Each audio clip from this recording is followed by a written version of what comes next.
Assalamualaikum warahmatullahi wabarakatuh. Dalam bab 3 kita akan membahas tentang kewenangan lembaga-lembaga negara menurut Undang-Undang Dasar Negara Republik Indonesia tahun 1945.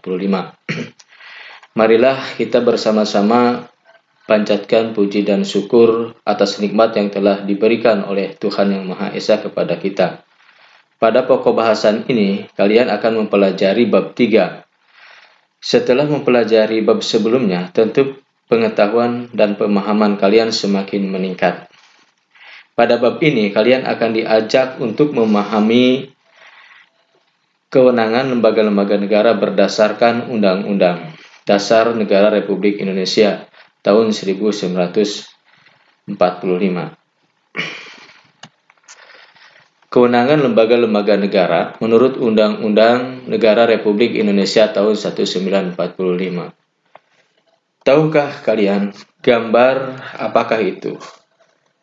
Gedung tersebut adalah gedung MPR DPR RI, merupakan tempat para wakil rakyat yang sering kita sebut anggota DPR. Dewan Perwakilan Rakyat merupakan salah satu lembaga negara yang dan kewajibannya diatur dalam Undang-Undang Negara Republik Indonesia tahun 1945. Dewan Perwakilan Rakyat bertugas mengawasi jalannya penyelenggaraan pemerintahan, atau dengan kata lain menjadi wakil rakyat dalam mengawasi pemerintahan untuk mencapai cita-cita dan tujuan negara. Suprastruktur dan infrastruktur politik. Pengertian sistem. Menurut Pamuji, sistem adalah suatu kebulatan atau keseluruhan yang kompleks atau terorganisir, suatu himpunan atau perpaduan hal-hal atau bagian-bagian yang membentuk suatu kebulatan atau keseluruhan yang kompleks dan utuh. Menurut Rosadi Kantraprawira, sistem diartikan sebagai suatu kesatuan yang terbentuk dari beberapa unsur atau elemen. Unsur, komponen, atau bagian yang banyak tersebut berada dalam keterikatan yang kait-mengait dan fungsional.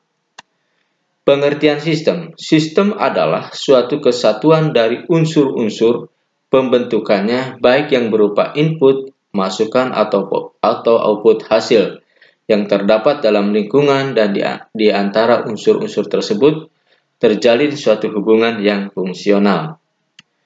Definisi sistem politik.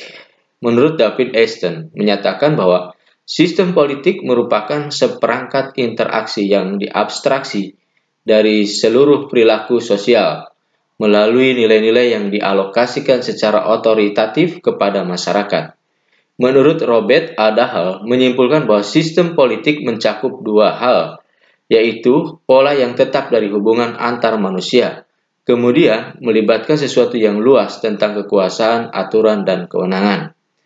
Menurut Ceflano mengartikan sistem politik sebagai pola hubungan masyarakat yang dibentuk berdasarkan keputusan-keputusan yang sah dan dilaksanakan dalam lingkungan masyarakat tersebut.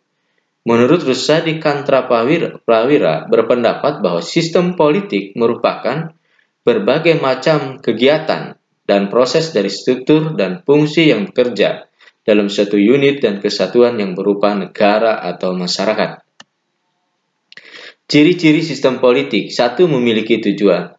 2. Mempunyai komponen-komponen. 3. Tiap komponen memiliki fungsi-fungsi yang berbeda. Adanya interaksi antara komponen satu dengan yang lainnya. Adanya mekanisme kerja, pengaturan struktur kerja dalam sistem politik. Adanya kekuasaan untuk mengatur komponen dalam sistem atau di luar sistem. Tiap komponennya memiliki kekuasaan, namun tingkatannya berbeda-beda. Adanya kebudayaan politik. Terdapat prinsip-prinsip dan pemikiran sebagai tolak ukur dalam pengembangan sistem tersebut. Pengertian infrastruktur.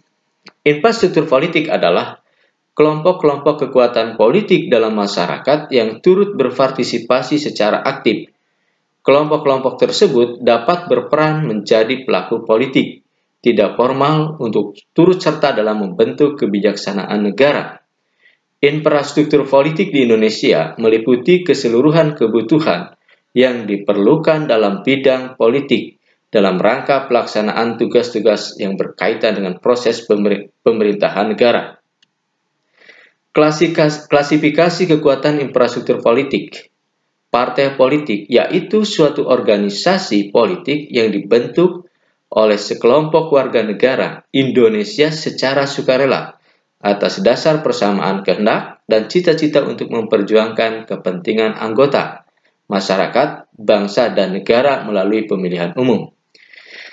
Kelompok kepentingan atau interest group yaitu kelompok yang mempunyai kepentingan terhadap kebijakan politik negara. Kelompok kepentingan ini bisa menghimpun atau mengeluarkan dana dan tenaganya untuk melaksanakan tindakan politik yang biasanya berada di luar tugas partai politik.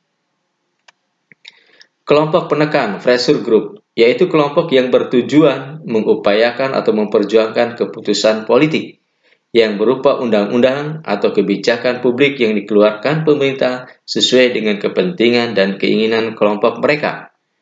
Media komunikasi politik yaitu sarana atau alat komunikasi politik dalam proses penyampaian informasi dan pendapat politik secara tidak langsung, baik terhadap pemerintahan maupun masyarakat pada umumnya. Terima kasih, mudah-mudahan materi ini bermanfaat.